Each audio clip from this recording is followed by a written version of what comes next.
Bom, pessoal, bom dia. 17 de outubro, 11h41 da manhã. Vamos iniciar o nosso relatório da semana, né? Então, a gente está logo após o atentado, né, contra o Tarcísio lá em São Paulo. Não vou focar nesse tipo de notícia, ele está amplamente divulgado na mídia, né? Eu queria iniciar com o dólar sem amenidades, vou deixar algumas informações para o final do relatório, mas queria chamar a atenção das situações que a gente está observando por aqui, né? Então, primeiro com o zoom de um dia, para a gente seguir a mesma linha de raciocínio, a gente vai observar essa formação de preço aqui com o preço mais negociado do dólar em 5,20, né? Agora a gente está negociando a 5,277 com o mercado aberto a 1,31 de baixa, né? Então, a gente tem algumas situações importantes para considerar aqui. Primeiro, essa formação de trendline de baixa, né? Que está no 5,40 e essa trendline de alta, que eu não posso chamar ela de uma trendline de alta, porque tecnicamente seria necessário que ela tivesse tido o terceiro toque aqui para que ela tenha sido formado, o que não aconteceu nesse momento, né? Quando ele chegou aqui no 5, ele regressou como é de costume de vocês já sabem. Então, o comportamento do dólar durante essa semana, ele para mim, tirando algumas notícias que podem ser mais relevantes, ele deve respeitar essa casa dos 5,40 e essa casa dos 5,20, respeitando a movimentação que aconteceu na semana passada. Se a gente olhar mais de perto, com mais um aqui, né, então conforme combinado, a técnica continua funcionando aqui. A gente informou que ele iria fazer o fechamento desse gap aqui, o que aconteceu já no primeiro dia, né? Ele fez um teste na média móvel aqui, então dos 200 dias que está no 5,179, tocou aqui em cima no 5,40, deixou uma boa oportunidade e acabou fechando o segundo gap aqui em cima, conforme a gente também falou que ele iria fazer, né? A situação para essa semana, novamente repetindo, né, ele deve respeitar esse suporte que é bastante forte aqui na casa dos 5,20. Ele deve ser tocado ainda durante essa semana. Possivelmente ele vai vir em alguma coisa próxima desses 5,20 e depois retomar um crescimento para a casa dos 5,40. Talvez essa movimentação seja normal aqui, sem a gente ter nenhuma notícia mais séria, que ele venha a se comportar dessa forma nos próximos 15 dias que faltam para o final do mês de outubro, né? Mas de qualquer forma, as linhas mais fortes que a gente tem, essa trendline de baixa e essa resistência no 5,40 e essa trendline aqui embaixo, né? Está muito longe no 5, eu não acho que ela deva ser tocada. Então nós temos duas oportunidades para a semana, uma na média para quem precisa do dólar baixo para pagar a conta, no 5,20, para ser bem redondo, né? 5,179 na minha previsão, e na parte de cima 5,40, o que eu não vejo, sinceramente, que venha acontecer, né? A movimentação para essa semana, possivelmente ela vai ser de baixa, né? Talvez a gente faça um movimento assim, para depois a gente fazer um movimento assim. Bom, em relação ao soja, a gente não tem muitas notícias qualitativas a acrescentar, mais do que as que foram divulgadas na semana passada, né? Já vamos voltar para os preços aqui, mas primeiramente queria considerar que eles já estão com a colheita em torno de 55% concluída lá nos Estados Unidos. Geralmente a média, o ano passado, estaria em 48% dessa data, então eles estão bastante adiantados e existe um reporte de melhoria nas qualidades das roças em 2%, o que transporta a soja de lá para 57% entre boas e excelentes, né? Aqui me parece mais um ajuste do SDA, né, que agora está de certa forma mais coerente em relação à quantidade produzida por acre nos Estados Unidos, né? Conforme o combinado também, a gente falou que eles não tinham essa quantidade de soja para ser produzida por lá e acabou se confirmando nos últimos números do SDA. E o que fez com que a gente também trabalhasse nas zonas de preço que nós vamos falar daqui a pouco. Como ameaça agora, a gente tem a opinião dos trades, né, ainda olhando com carinho para a previsão da Conab em relação às nossas produtividades na América do Sul. E hoje talvez a gente tenha alguma coisa a mais na Argentina, a menos no Brasil e igual no Paraguai, para a gente ser bastante arredondativo nesse momento. Olhando o preço, que talvez seja mais vocês estejam interessados em ver, a gente tem 3 formações de preços muito importantes aqui que precisam ser consideradas, né? A primeira é essa aqui, onde a gente está entre os 14,39 e os 12,31. A lá de cima, onde a gente estava, por favor, quem estiver só ouvindo, preciso olhar essa parte aqui, né? 15,78 até os 17,35, onde a gente não está agora, mas é uma formação de preço. E a principal que a gente tem agora, conforme o combinado também, que a gente ia trabalhar dentro da casa dos 13 e dos 14,89. Então, se a gente olhar bem mais de perto, o que aconteceu durante a semana passada? Durante o relatório, uma volatilidade bastante alta dos preços, né? A gente veio tocar a casa do 13,50, arredondativo, né? Isso aqui é psicológico e é um bom sinal para a entrada dos fundos, né? Geralmente eles entram nos números arredondados, né? Então aqui a gente tem essa formação de preço bastante grande aqui, onde a gente tem praticamente uma formação só, né? Na verdade, se a gente olhar bem, elas são duas, né? Uma aqui em cima e uma aqui embaixo. E agora a gente está chegando no meio para tomar uma decisão de para onde esse preço vai, né? Eu fiz algumas reuniões a semana passada e eu falei que talvez a gente não viesse a tocar a trendline de baixa, de alta que estava aqui nessa parte baixa, né? O que acabou acontecendo e o Soja respondeu bem, trabalhando na parte superior. Também falei que era preciso que a gente tivesse um fechamento acima da casa dos 13,79. Então, se a gente olhar nos diários, a gente conseguiu esse dia fechado acima, esse outro dia fechado acima, e agora a gente iniciou ontem, né, na abertura de domingo à noite, já também acima dos 13,79. Não me parece que a gente vai ter nenhum tipo de notícia para a semana que faça com que ele venha a trabalhar abaixo.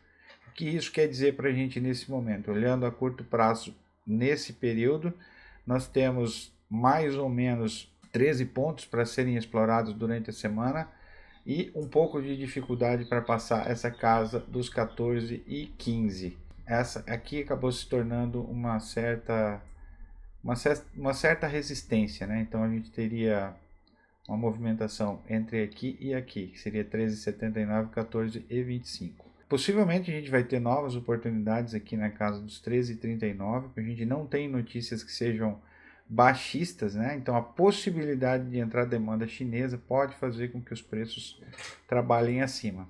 A curto prazo, se a gente não perder essa linha dos 13,79, que é muito importante, a gente vai manter essa consolidação. Desconsiderando as resistências, né, a gente deve manter essa grande consolidação que vem desde junho de 2022, tendo sido perdida em um pequeno período aqui, né, e um pequeno período aqui. Então, provavelmente a gente deve trabalhar. Vou falar um pouquinho mais longe, né? Geralmente nossa previsão é para a semana, mas talvez a gente venha a testar novamente alguma coisa na casa dos 14,25 até sexta-feira. Bom, em relação ao milho brasileiro, né, muita gente ficou animada, até me questionou, né, a respeito de não fechar esse gap, né? A gente não fechar esse gap. A gente teve uma queda dos 89,69 para baixo e não chegou, né? Isso aqui é uma certa ansiedade, né? De certa forma, o mercado brasileiro ele é um pouquinho menos maduro do que o mercado americano em relação à formação de preço, né? Então, quando ele chegou aqui basicamente nessa faixa de preços aqui nos 85, ele teve como uma entrada de compradores, né? Seguindo as regras, a gente vai fechar esse gap em algum momento, né? Então, talvez durante essa semana a gente tenha alguma movimentação que fique entre a nossa média, que está nos 89,11, eu acho que não vai ser tocada antes da gente conseguir fechar esse gap que está na casa dos 84.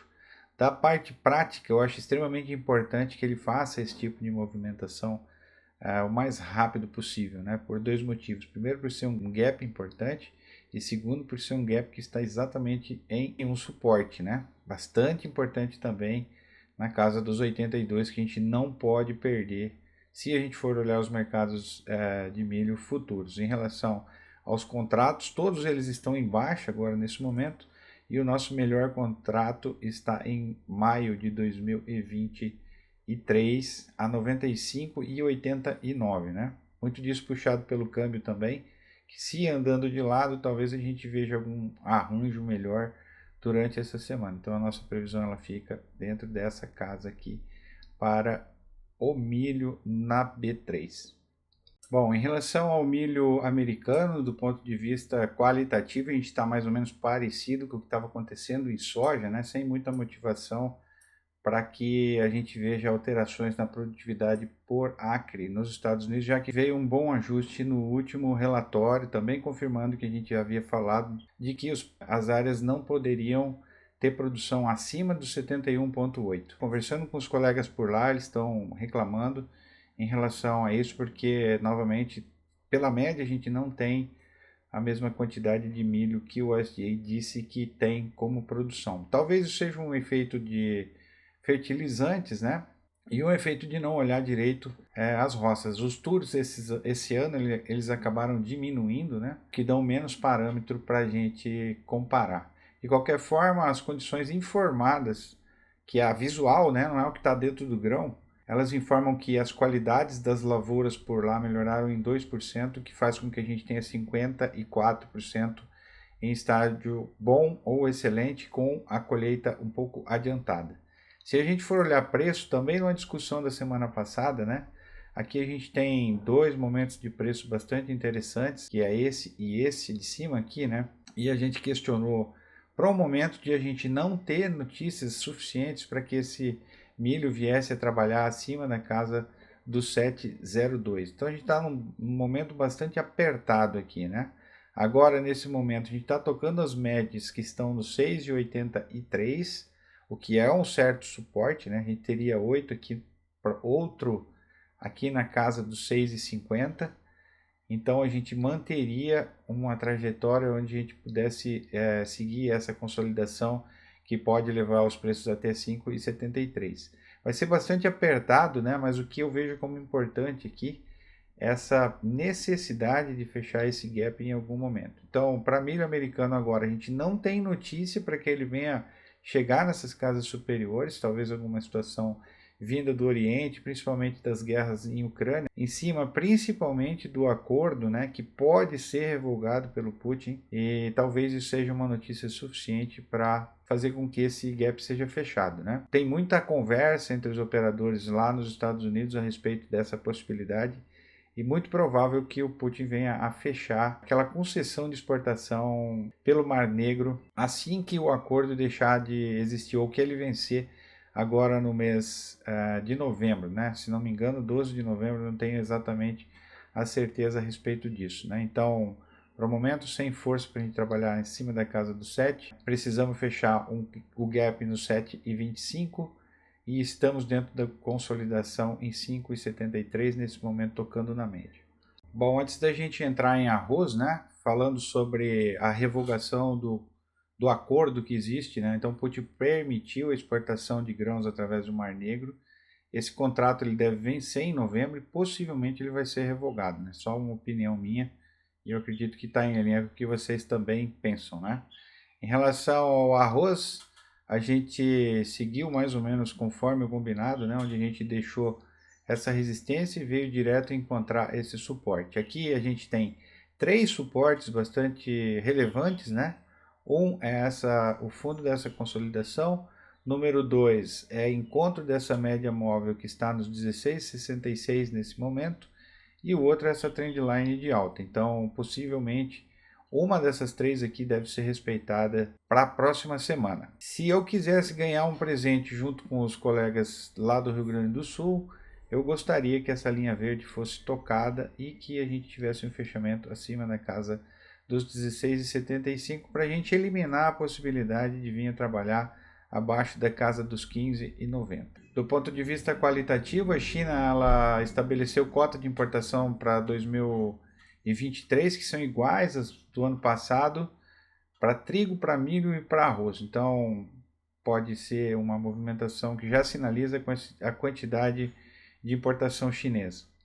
E que bom que essa notícia veio antecipadamente, né, o que fez com que o preço não viesse com mais volatilidade para um determinado caminho. Eu queria chamar a atenção de vocês, né, Conforme a gente havia dito para vocês que chegando nos suportes, eles iriam ter umas dúvidas, né? Então vejam bem, nesses últimos 6 dias aqui, praticamente uma semana, como o preço se aproximou dessa casa aqui, como se aproximou das médias e ele perdeu a volatilidade, né? Como é interessante essas movimentações do gráfico. De interessante, a gente tem uma formação de preço bastante grande aqui, o que é bom, que significa entrada de compradores, possivelmente depois das notícias das cotas impostas pela China. Bom, para finalizar, em relação ao algodão aqui, né, a gente teve, conforme combinado também, um toque na casa dos 90 que deixou uma boa oportunidade para quem precisava de negociações a curto prazo, conforme a gente havia dito que ele poderia fazer, né? A movimentação diferente que ele tem se movimentado aqui para as casas inferiores, em 83,56 nesse momento, ele vai tocar novamente a casa dos 82,30 e gerou duas situações importantes para a gente observar. Primeiro, uma formação de preço aqui nessas casas inferiores, me parece mais uma reação de compra, né? Esses preços que teoricamente eles estão baixos e também dentro do preço de prejuízo nesse caso, né? A gente não descarta uma possibilidade no toque aqui a casa dos 76 e considera até de certa forma saudável caso ele venha a fazer esse movimento onde eu sou comprador.